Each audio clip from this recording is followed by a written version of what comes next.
The night shift at Mercy General in San Diego started the same way it always did, with Katie Morrison moving through fluorescent corridors like a ghost, visible only when someone needed something, invisible the moment the need was met. She perfected the art of being present without being noticed, a skill that had taken 3 years to master and a lifetime to earn.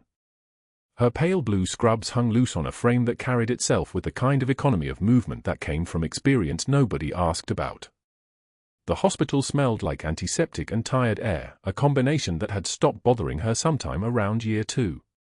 It was 2:17 a.m. when she pulled the instrument tray from the sterilization cart, her hands moving through the ritual of organizing surgical steel with the kind of precision that came from muscle memory so deep it bypassed thought entirely. Forceps, retractors, hemostats, each one finding its place in the tray like soldiers falling into formation. Her fingers were steady now, though they'd trembled when she first signed on at Mercy General.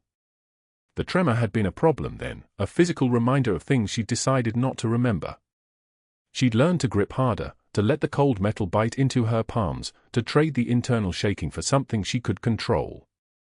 The tray was organized. The mess was contained. That was how Katie Morrison ran her life now, containment through invisibility, survival through silence. The surgical wing at night was a different world than it was during the day. The chaos compressed itself into pockets of intense focus separated by stretches of humming silence. Machines breathed for patients. Monitors beat their steady rhythm like mechanical hearts keeping time with the hospital's darker pulse. Katie moved through it all without drawing attention, the way a ship moves through water without disturbing the surface. She'd learned that nurses who asked questions got noticed. Nurses who noticed things got questioned. So she'd become the kind of nurse who did her job, did it well, and kept the observations to herself. Except she couldn't do that anymore. Not when the numbers stopped adding up.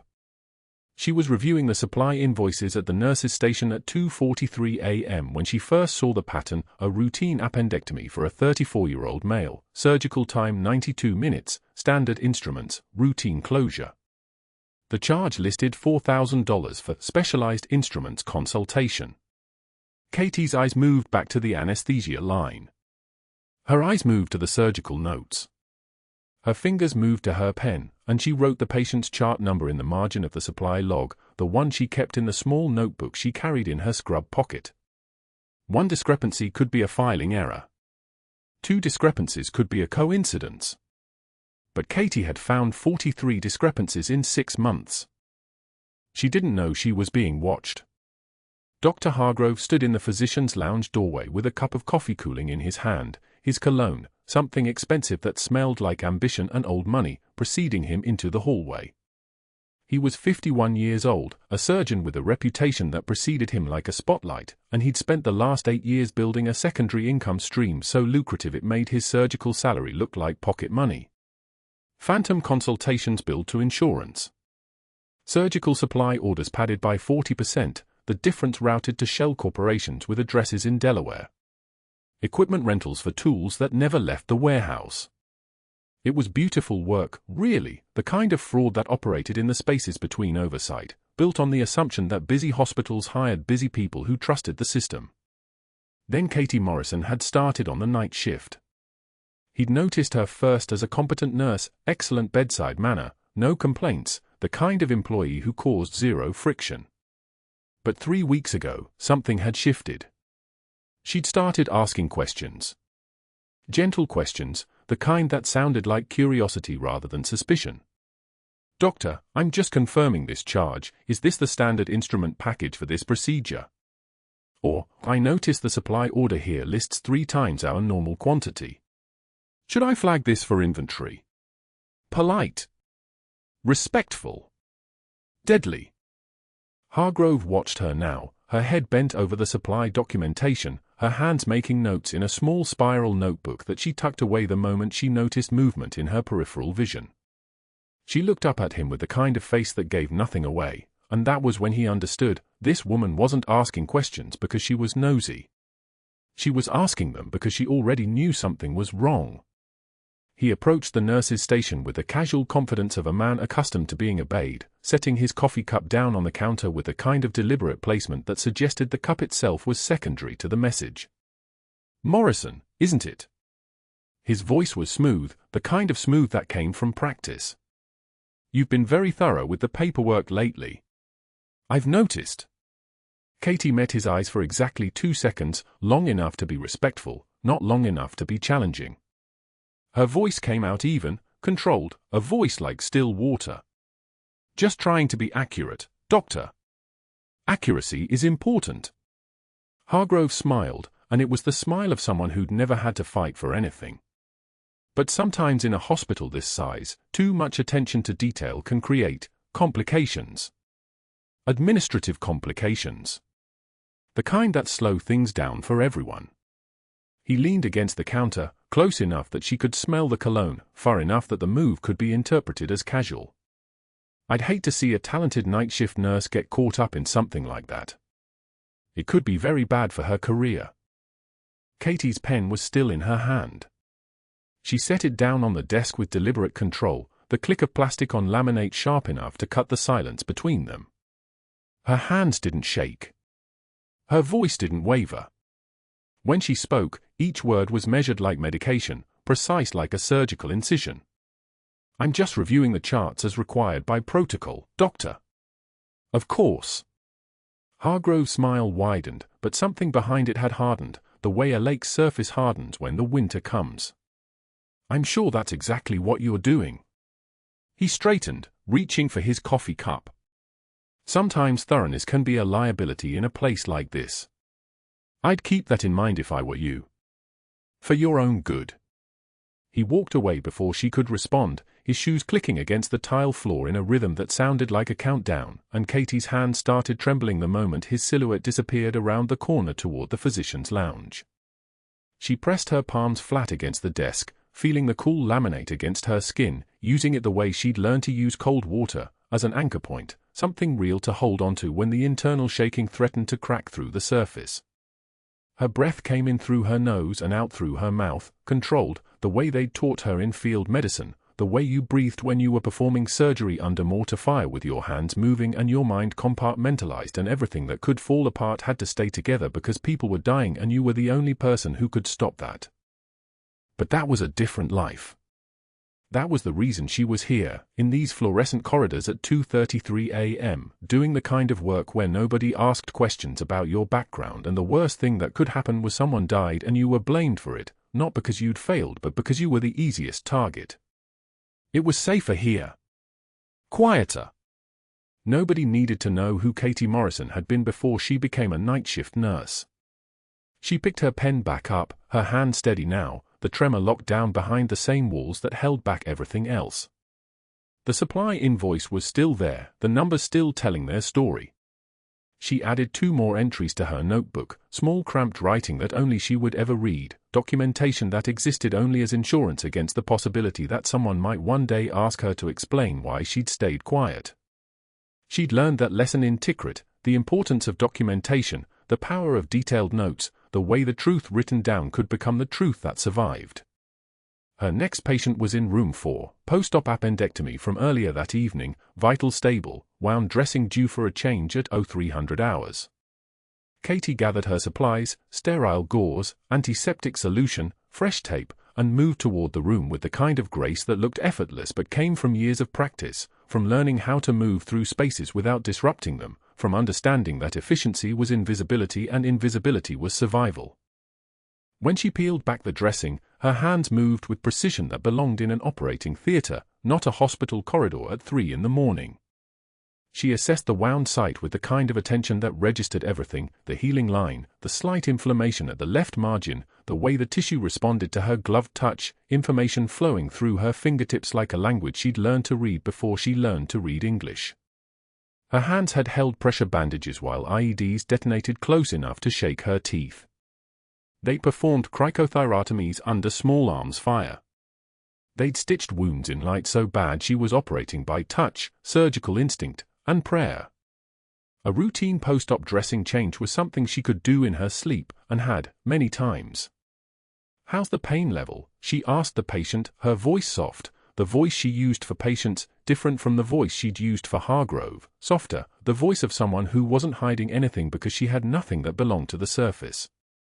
3. maybe 4. The patient, a middle-aged man named David who worked in insurance sales, shifted in the bed. "It's better than yesterday." Katie nodded, finishing the dressing change with movements that looked simple but contained years of knowledge, the angle of the tape that prevented skin maceration, the pressure that secured without restricting, the assessment of drainage that told her everything about infection risk. When she was finished, the wound was covered, the patient was comfortable, and nothing about the interaction had required her to be anything other than what she appeared to be, a competent night shift nurse doing her job. She disposed of the old dressing in the biohazard container, stripped off her gloves with the practiced flip that came from 1,000 repetitions, and was out of the room in less than 7 minutes.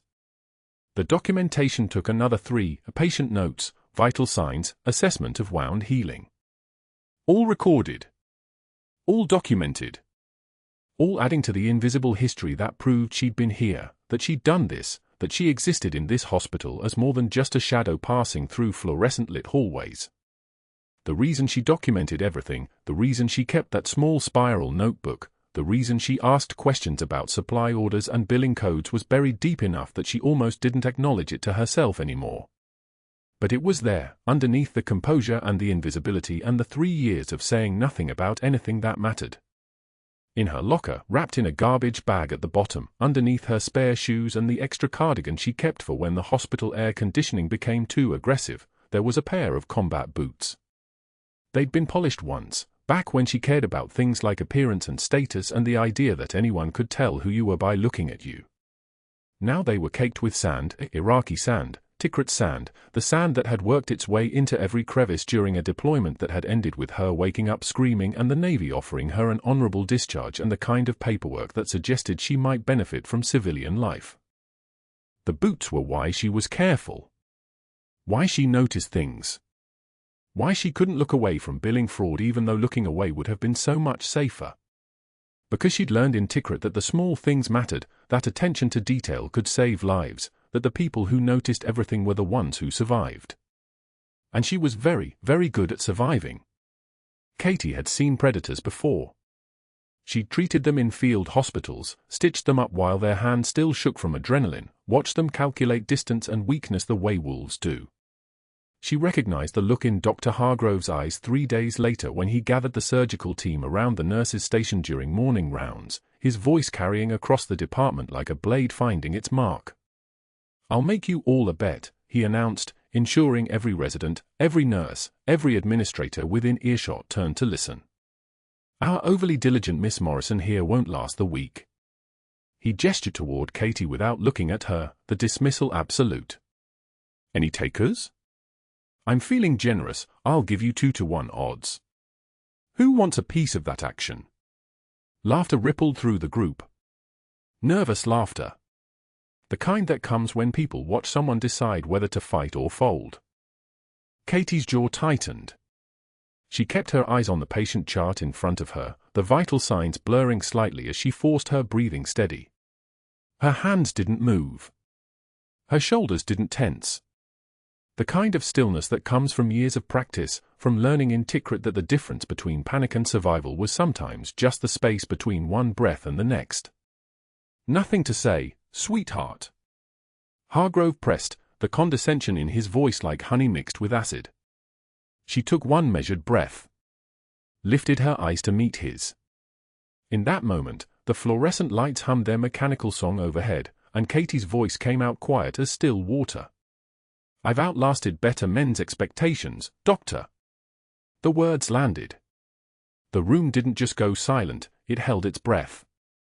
Hargrove's face darkened, a flush creeping up his neck, and for just a moment something flickered across his expression that looked like fear. Then he turned away, muttering something about insubordinate night shift staff, but the damage was done. Everyone had heard. Everyone had seen that Katie didn't break. What they didn't know was that Katie had stared down insurgents with rifles in their hands. She had held the bleeding out while mortars fell. The ability to maintain composure under pressure wasn't a choice for her, it was as automatic as breathing. 2 days later, the cafeteria during lunch rush was chaos, orderlies loading plates, nurses checking their phones, residents debating a case from that morning's rounds. The antiseptic smell of hospital mingled with something like overcooked chicken and industrial gravy.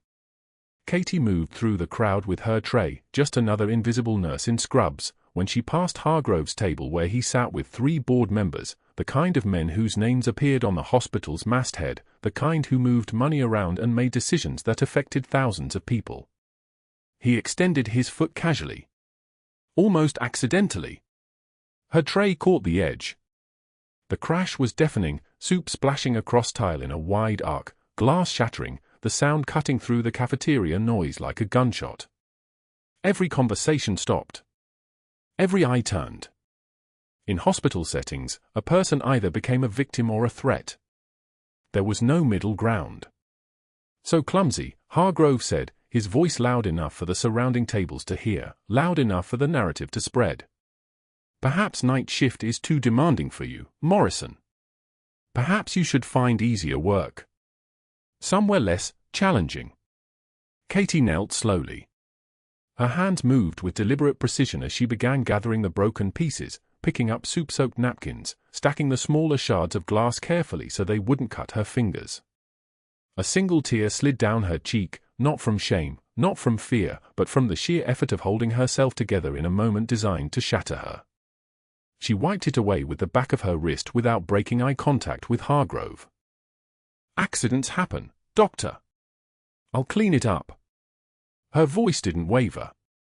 But something in her chest did, not breaking, not fracturing, but shifting. Like tectonic plates moving beneath solid ground. The other nurses watched. Some with pity. Some with fascination. Some with the dawning realization that Katie Morrison wasn't going to quit.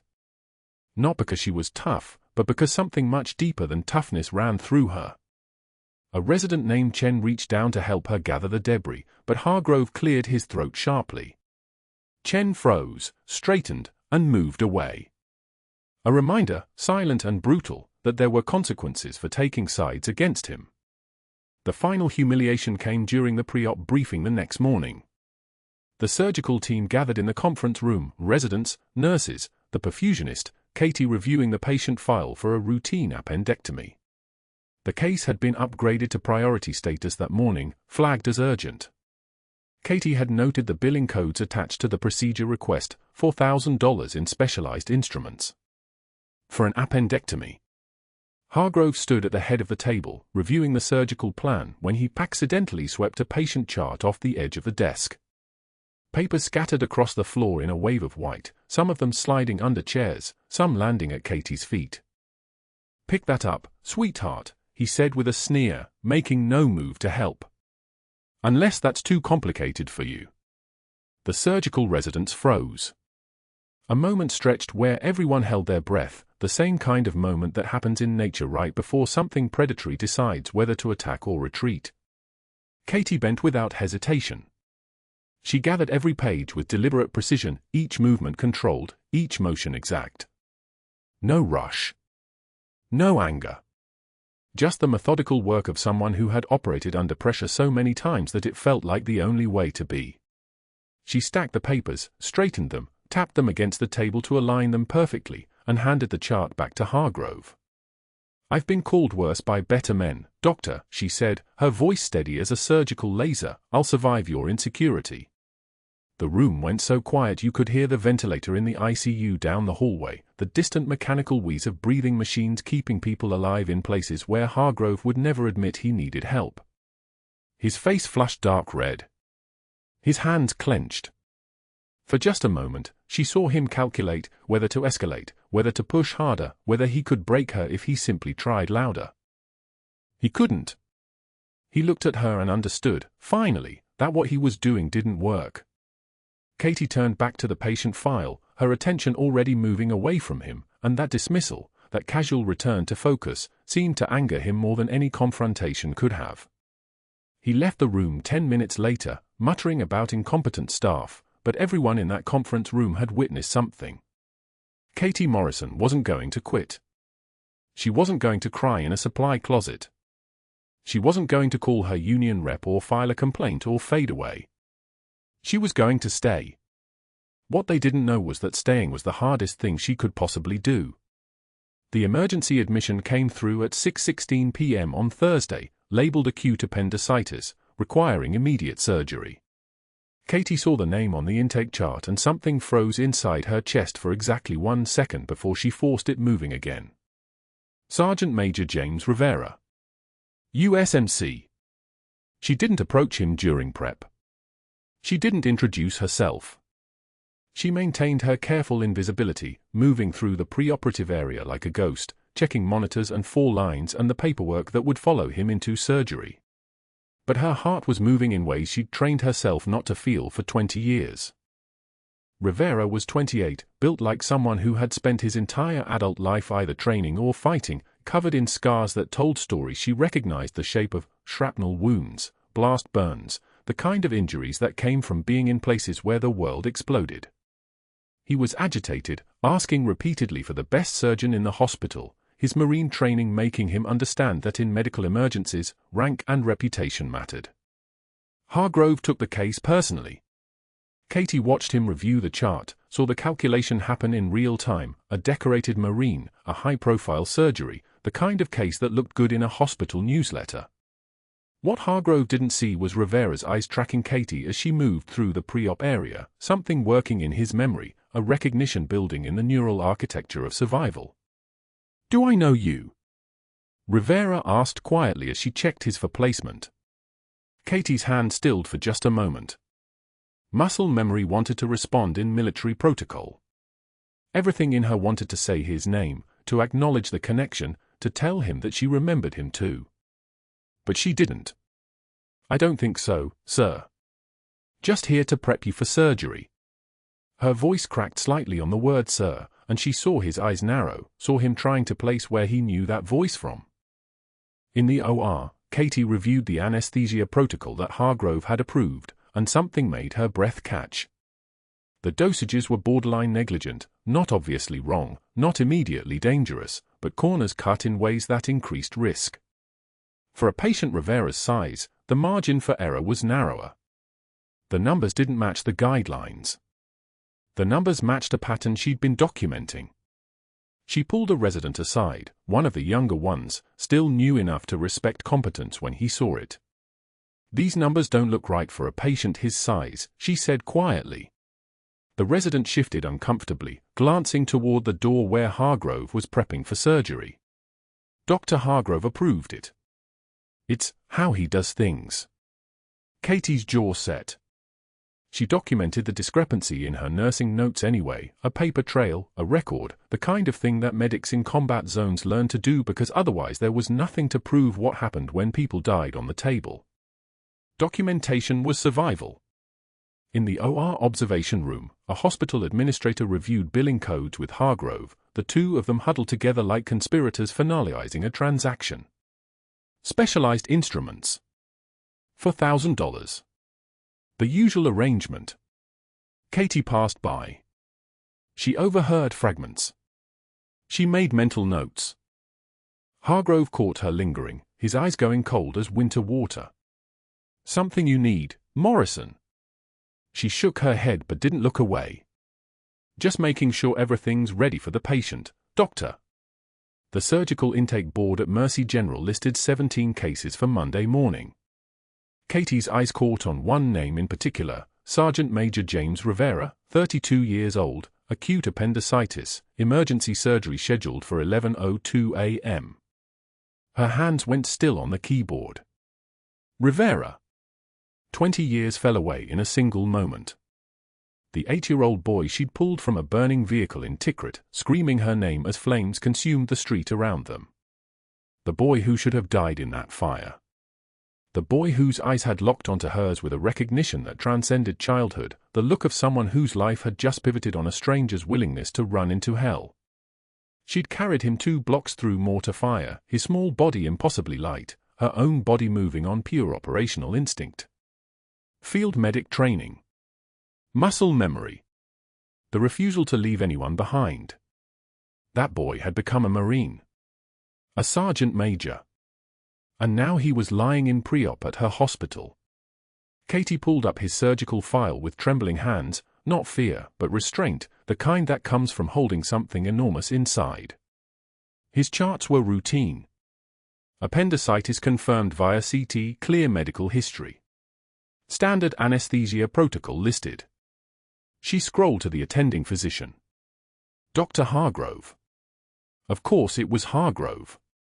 Of course the man who wanted to destroy her would have his scalpel anywhere near the one patient who could unmake his entire fraud operation if he ever learned the truth about why Katie had been asking questions. She kept reading. The anesthesia protocol made her chest tighten. Substandard dosing. Unorthodox airway management. Reduced monitoring intervals. Not mistakes. Deliberate choices. The kind that would push a patient's margin for error down to nothing, especially during an emergency complication. Hargrove wasn't just being negligent. He was setting a trap that would either create a complication that could be blamed on the patient's condition, or create a complication that would require Katie to step outside her role to fix it. Either way, he'd win. She found herself standing without remembering to stand, the pre-op charts clutched against her sternum. The hospital corridor stretched ahead like a tunnel. Fluorescent lights hummed above, casting that particular hospital white that erased time. Somewhere 3 floors down, Sergeant Major Rivera was being prepped. He had no idea that the night shift nurse who'd read his intake form was the woman who'd held him as a child while the world burned. He had no idea that his surgeon was actively sabotaging the one person who understood exactly what that sabotage would cost. She had to move. Had to see him. Had to. Her pager buzzed. Dr. Hargrove. Report to the OR immediately. The message was curt. Clinical. Perfect cover for what was actually happening. Katie found Hargrove in the pre-op staging area, standing over the anesthesia cart with the deliberate posture of someone performing competence. His jaw was set at precisely the angle that broadcast confidence to anyone not paying attention. Katie had learned to read the microsecond differences between genuine authority and performed authority. Hargrove was performing. His movements were too sharp, his breathing controlled. A predator that had caught the scent of blood in water. The anesthesia protocol, Katie said quietly. The dosing parameters seem inconsistent with standard appendectomy procedure. Hargrove's head turned slowly. His smile didn't reach his eyes, it stopped at his teeth, like a door closing. Are you questioning my medical judgment, Ms. Morrison? I'm noting the variance. Midazolam dosing at 0.3 milligrams per kilogram is below standard for general anesthesia induction. I'm familiar with pharmacology, he said, his voice like a knife being drawn. I trained at Johns Hopkins. Where did you train, again? Oh, that's right. You're a nurse. Which means you read charts. You don't write them. He turned back to his setup, dismissing her with the precision of a man who'd just drawn a line. I need the anesthesia backup cancelled. Dr. Chen and Dr. Patel, reassign them to the clinic. I want minimal staff in the OR. Surgeon, anesthesiologist, me. 2 nurses. That's sufficient. Katie felt the air pressure change, the kind of shift that comes when a predator marks its prey. Standard protocol requires redundancy in anesthesia coverage during emergency cases. Are you going to make me repeat myself? Hargrove's voice was calm now, which was worse. Calm was the voice of absolute power. Calm was the voice of someone who'd already won. I said minimal staff. And Ms. Morrison? You'll be prepping post-op recovery. Not in the OR. I need someone I can trust. Someone with actual surgical credentials. He paused, letting that land. Which isn't you? Katie's hands were steady. Her breathing was steady.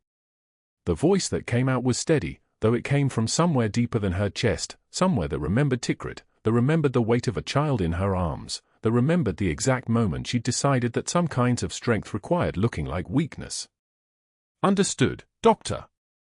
She turned and walked out of the staging area before she could do something that would end her career before she could even get to the OR. The hallway swallowed her. The wall seemed to lean in, pressing the recirculated air closer. She had 20 minutes. 20 minutes before they wheeled Rivera into that operating room with a surgeon who was competent and malicious, an anesthesiologist who was following orders, and one backup nurse who would have no idea what was actually happening. 20 minutes before a sergeant major with a child's memory of her face went under and became a patient on Hargrove's table. The pre-op holding area was on the 3rd floor. Katie found it by following the institutional geography, the hallways that all smelled like antiseptic and the particular anxiety of people about to be cut open. Rivera's bed was against the window. He was already in the hospital gown, already receiving the pre-anesthesia medication that would make his eyes glassy and his tongue feel thick. He was already becoming a body, a surgical case, a liability. Katie stopped at the foot of his bed. She didn't step closer. She didn't need to. His eyes found her anyway. Recognition moved across his face like something physical, like a hand reaching out of the past and touching his chest. "You," he said, his voice slow from the medication. "I know you." "I'm one of the floor nurses," Katie said quietly. It wasn't a lie. It was a perfectly constructed truth that meant something entirely different than what he thought it meant. "No." He tried to sit up, the medication fighting against his muscles. "No, I remember. I was 8 years old. There was fire. There was so much fire, and then there was you. You carried me. You sang to me so I wouldn't be scared. You sang His eyes were searching hers now, recognition becoming certainty. "You haven't aged. How have you not aged?" Katie looked at the vital sign monitor above his bed. Heart rate elevated. Blood pressure up. The medication was wearing against his emotional state. She should leave. She should walk away. She should not acknowledge what he'd just said. "Your surgery is scheduled for 40 minutes from now," she said instead. "Dr. Hargrove is your attending surgeon. He's very skilled." "Is he?" Rivera's eyes were clearer now, the fog of medication warring with adrenaline. "Are you going to be in the OR?" "No." "Request it." His voice had changed. The medication had loosened something in him, the formal military bearing dropped away, leaving the boy underneath, the one who'd learned trust in the worst of circumstances. "Request it. I need you there. I don't know how, but I need you there." Katie wanted to say yes. The word was sitting in her throat like something solid and dangerous. Instead she said, "I'll do what I can." It was the promise of a field medic, the kind of promise you make when you're already committed to impossible odds. Then she walked out before he could see what she couldn't hide anymore, the way her jaw was clenched tight enough to crack teeth, the way her hands were curling into fists, the way the nurse who'd learned invisibility was remembering how to be something else entirely. The OR prep room was controlled chaos at 11:31 a.m. Katie suited up in the adjacent hall, gloves snapping on like the click of a weapon being loaded, but Hargrove's shadow fell across the doorway before she could cross into the surgical wing. "You're not needed in there," he said flatly.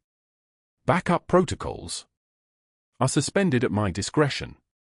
His eyes were bright now, predatory satisfaction flickering behind them. "You're post-op. You'll wait in recovery until he's transferred. That's your assignment." Katie held his gaze. She didn't blink. She didn't flinch.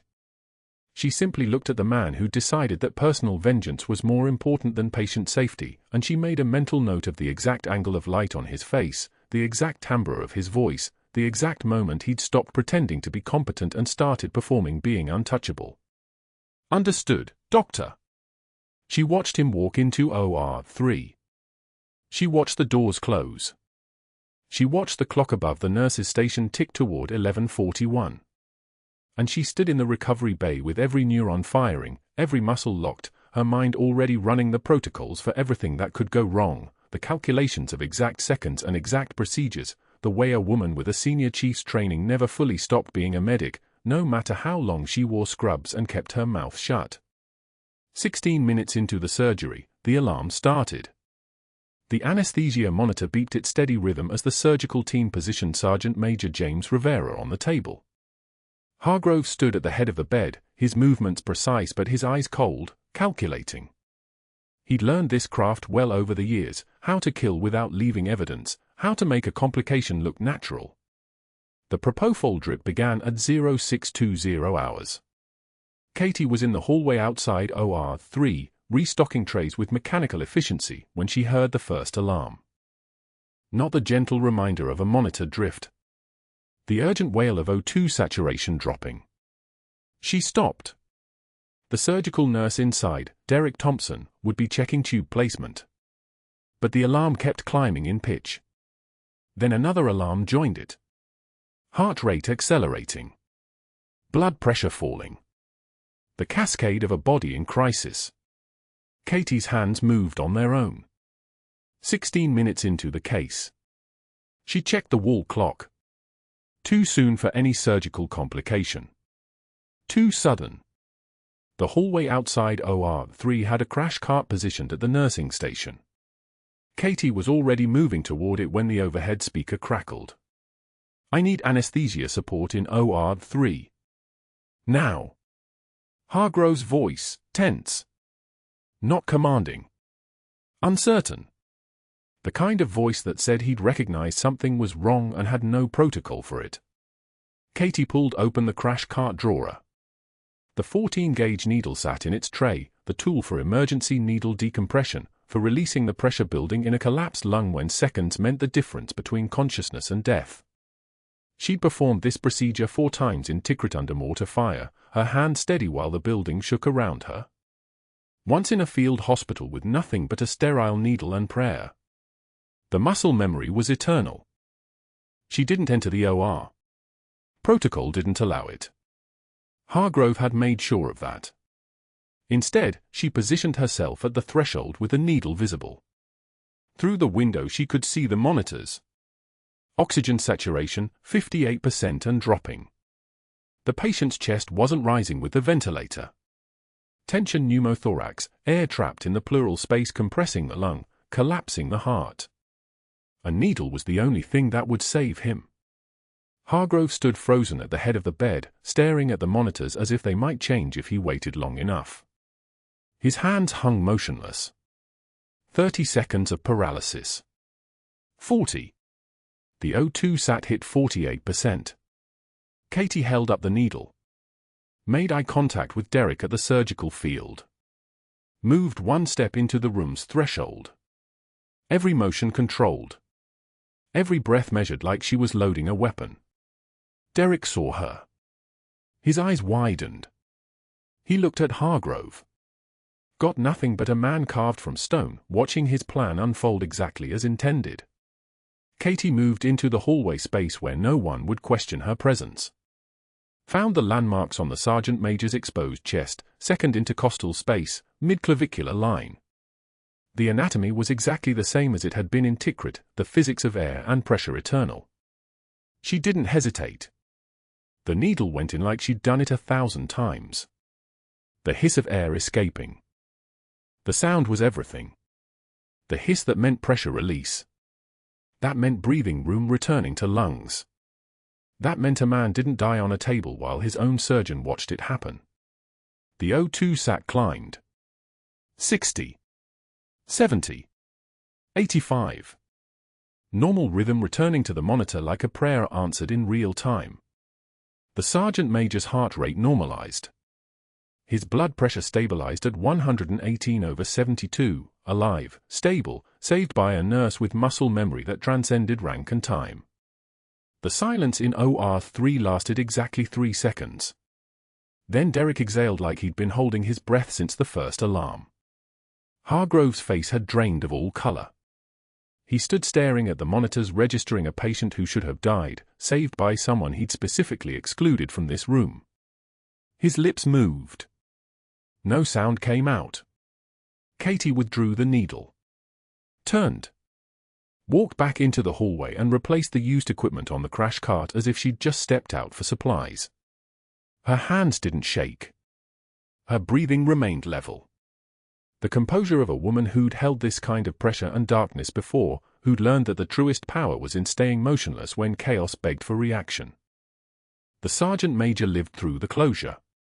Lived through the recovery. Would live because a nurse with a senior chief's training had trusted her hands more than a surgeon's authority. But Hargrove wasn't finished. Not by a measure. By 1800 hours, Katie was finishing her shift when the hospital administrator appeared at the nursing station with 2 security guards positioned behind him like bookends. Katie Morrison. His voice carried the rehearsed tone of someone reading from a script written by a lawyer. She stood. Already knew what was coming.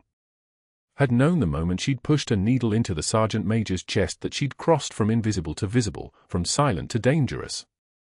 You're relieved of duty effective immediately pending investigation into an authorized medical intervention outside your scope of practice. The administrator held a folder. You'll need to turn in your badge and clear your locker. No conversation.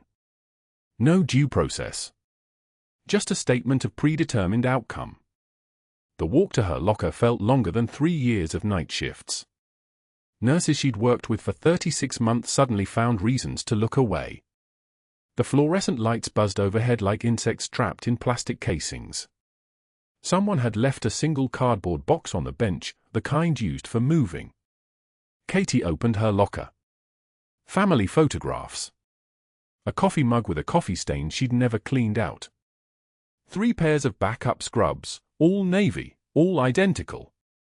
She placed each item in the box with the care of someone handling evidence at a crime scene. Her hands didn't shake. But they wanted to. She walked past the surgical wing toward the exit, the box balanced against her chest, through corridors that felt suddenly alien. The parking lot was dark. November rain hammered the asphalt like applause from a hostile crowd. Her car was a 2008 Honda Civic, modest, forgettable, built for invisibility. Katie set the box in the passenger seat. Sat in the driver's seat. Engine off.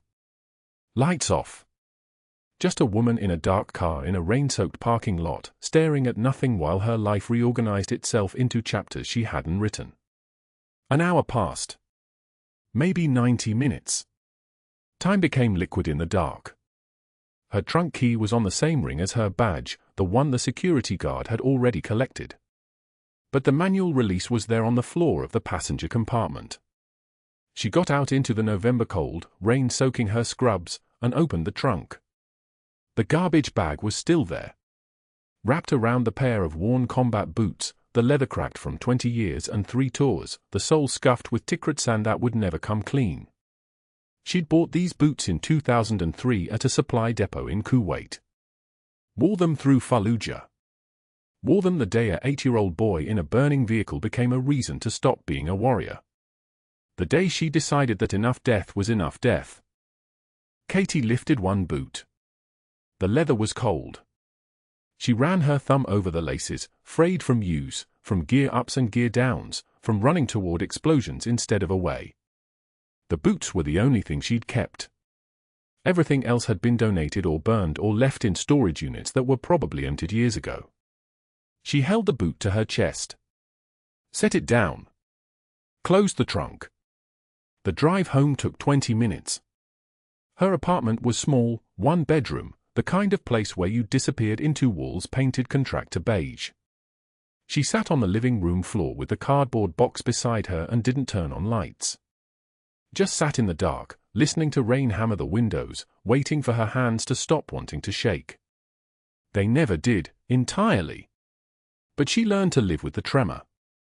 The next morning Katie woke at 0400 hours out of habit and muscle memory, her body still programmed by 3 years of night shifts and a lifetime before that of military conditioning.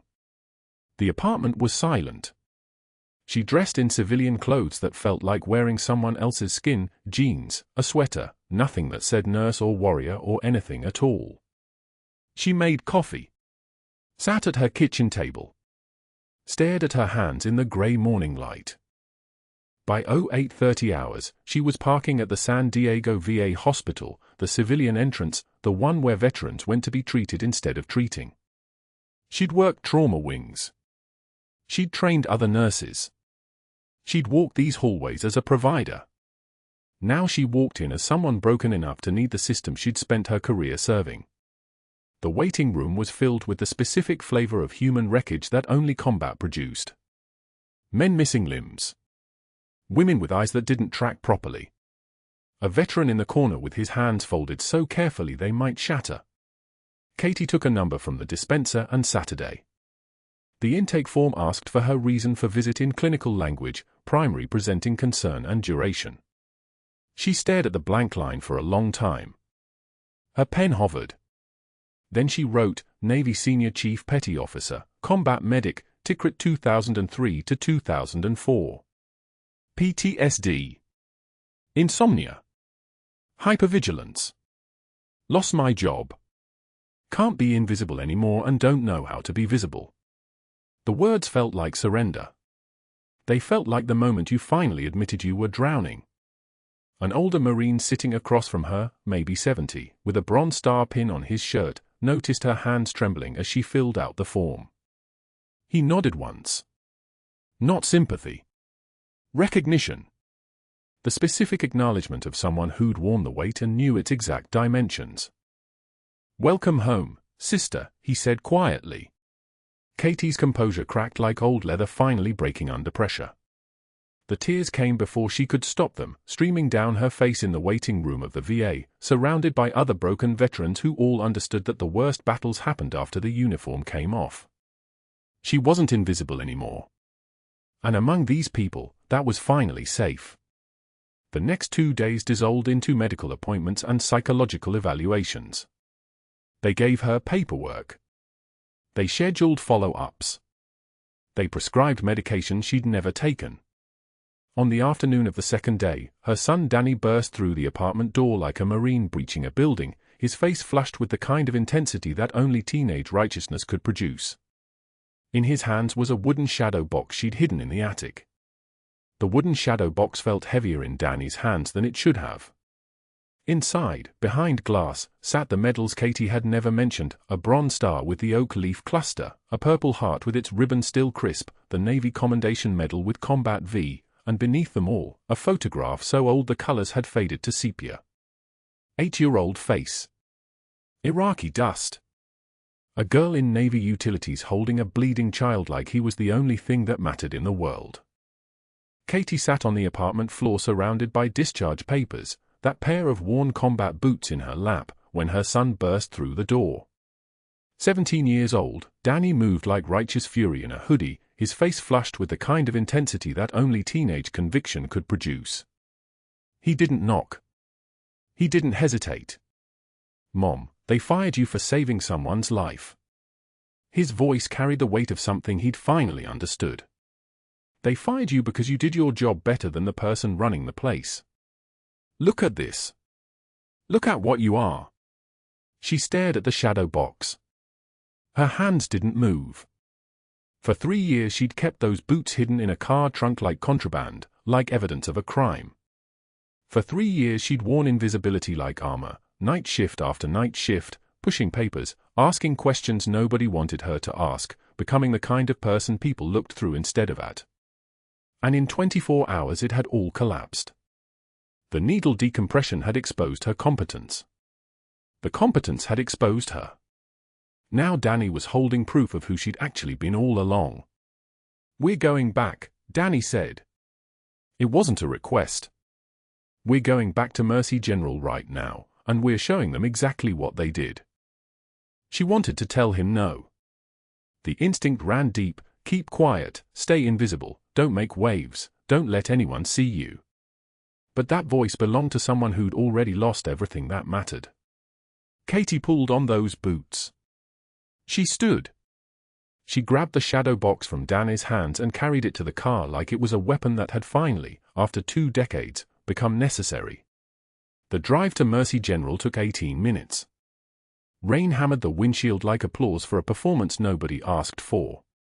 Through the parking lot, through the automatic doors, into the lobby where the administrative world had already shifted on its axis without her knowing. Sergeant Major James Rivera stood in the center of that lobby like a fixed point in space. Still in hospital gown, still tethered to an 4-pole he held like a rifle, his eyes scanning the crowd until they landed on Katie. Behind him stood hospital administrators clustered like nervous birds. Around them, security staff who Katie recognized. And then, moving from the back corridor like current in water, men in dark windbreakers with FBI printed across the chest. The sergeant major snapped to attention. His spine straightened. His chin lifted. Senior Chief Petty Officer Morrison. The words fell into the lobby like a grenade. Nobody moved. The fluorescent lights buzzed overhead, indifferent to the fact that a decade-long facade had just been dismantled by a single sentence from a man whose ribs she'd felt crack under her hands just 36 hours earlier. A nurse Katie had never spoken to, young, terrified, pulled a folder from a medical chart with shaking hands. She read aloud, her voice barely steady.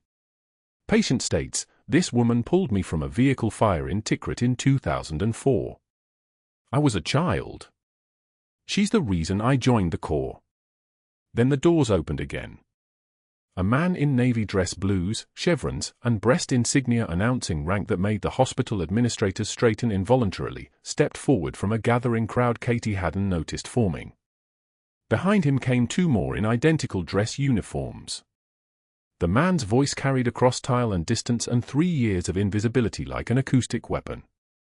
Senior Chief Morrison earned 2 Bronze Stars, a Purple Heart, and the Navy Commendation Medal for treating 37 casualties under direct fire. I knew people fired her for doing her job. The Navy SEAL team leader, because that's what his bearing announced, moved to stand between Katie and Dr. Hargrove, who had just emerged from the administrative offices with his face the color of week-old infection. Katie watched understanding arrive on Hargrove's features in stages, recognition, then calculation, then something like panic tightening the muscles around his mouth. That's impossible, Hargrove said. This is some kind of...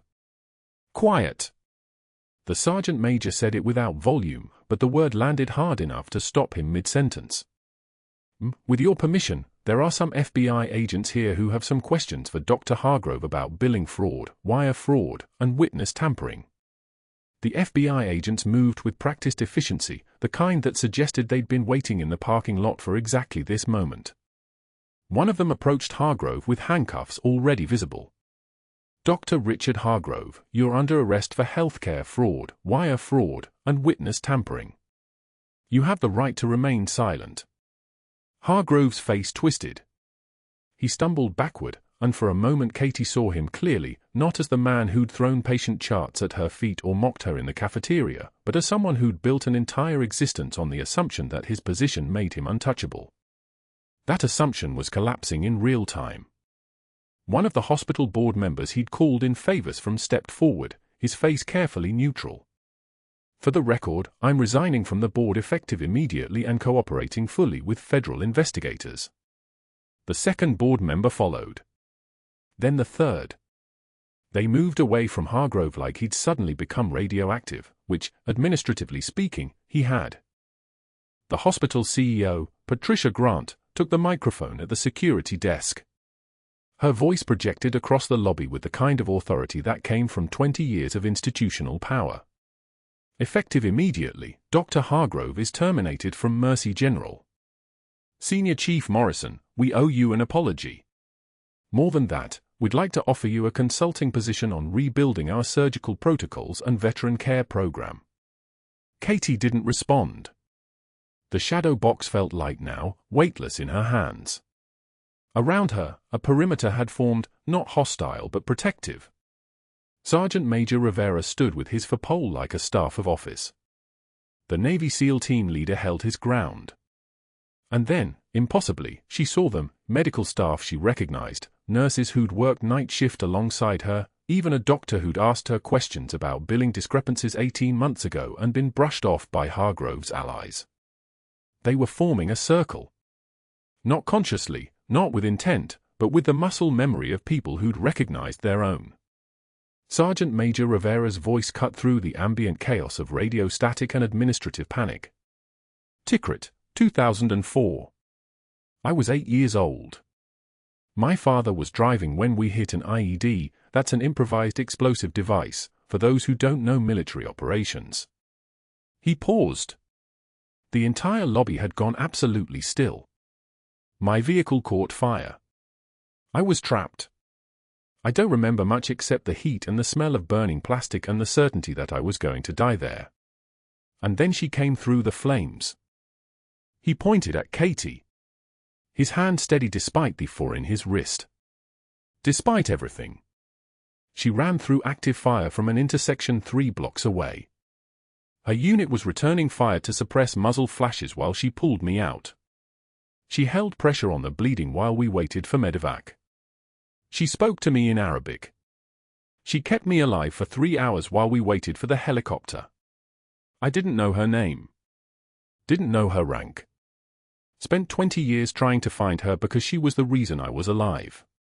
She's the reason I became a Marine. News cameras had materialized, someone in the crowd had called the media, which meant this was about to become something bigger than fraud investigations and terminated employees. A reporter shoved a microphone toward Hargrove as FBI agents loaded him toward the exit. "Dr. Hargrove, any comment?" He lunged. Actually lunged, toward Katie with his face twisted into something barely recognizable as human. "You ruined me. You couldn't just keep your head down. You couldn't just disappear like you were supposed to."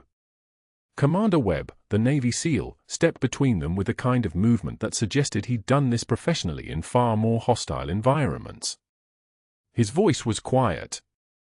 "She kept her head down for 3 years, Doctor. You should have left her alone." As FBI agents pulled Hargrove away, his voice cracking and desperate, Katie became aware of silence. Not absence of sound, but presence of it, the kind of deliberate quiet that descends when a fundamental truth has just been rearranged in public. The staff who'd watched Hargrove humiliate her in the cafeteria now watched him being led out in handcuffs, his surgical privileges revoked, his medical license under emergency suspension. Danny stood beside her, still holding the shadow box. She reached over and squeezed his shoulder. "I need some Jell-O," she said quietly. The Navy SEAL team leader actually smiled at that. But there was one more piece. From the back corridor, a man in hospital IT badge approached. Mid-40s, the kind of build that suggested he'd served, the kind of bearing that confirmed it. He carried a laptop. "Senior Chief Morrison, I'm Hospital IT Administrator Marcus Chen. Marine veteran, 2004 to 2012. I've been documenting Dr. Hargrove's activities for the past 6 months. Every time he tried to delete security footage, every suspicious file transfer, every email marked for deletion, I preserved all of it. Saved to a secure external drive." He handed the laptop to the lead FBI agent. "The evidence is comprehensive. Healthcare fraud across 47 patient accounts. Approximately $847,000 in fraudulent billing. Wire fraud connected to his outside billing company. And witness tampering. He contacted 3 of Senior Chief Morrison's nursing school references trying to plant seeds about her stability issues." The FBI agent nodded, impressed. "That's good work, Mr. Chen. It's the least I could do for someone who actually understands the oath." Chen saluted Katie in a crisp, formal gesture, before turning back toward the IT office. Katie Morrison stood in the lobby of Mercy General in scrubs and combat boots, shadow box in her hands, surrounded by veterans and federal agents and medical staff who were only now beginning to understand what they'd actually had working night shift at their facility. The story would spread. News outlets would pick it up, decorated senior chief hiding her service to protect her mental health, working as a night shift nurse, documenting fraud, getting fired for saving a Marine's life. By tomorrow it would be national. By the end of the week, military families across the country would be talking about invisible veterans in their communities doing essential work in quiet places. But for now, in this moment, Katie Morrison allowed herself one small thing. She held the shadow box up to the light and looked at that photograph of who she'd been, and began the work of becoming who she actually was. If you're enjoying the story so far, hit that like button. And I'd love to know, drop a comment telling us where you're watching from.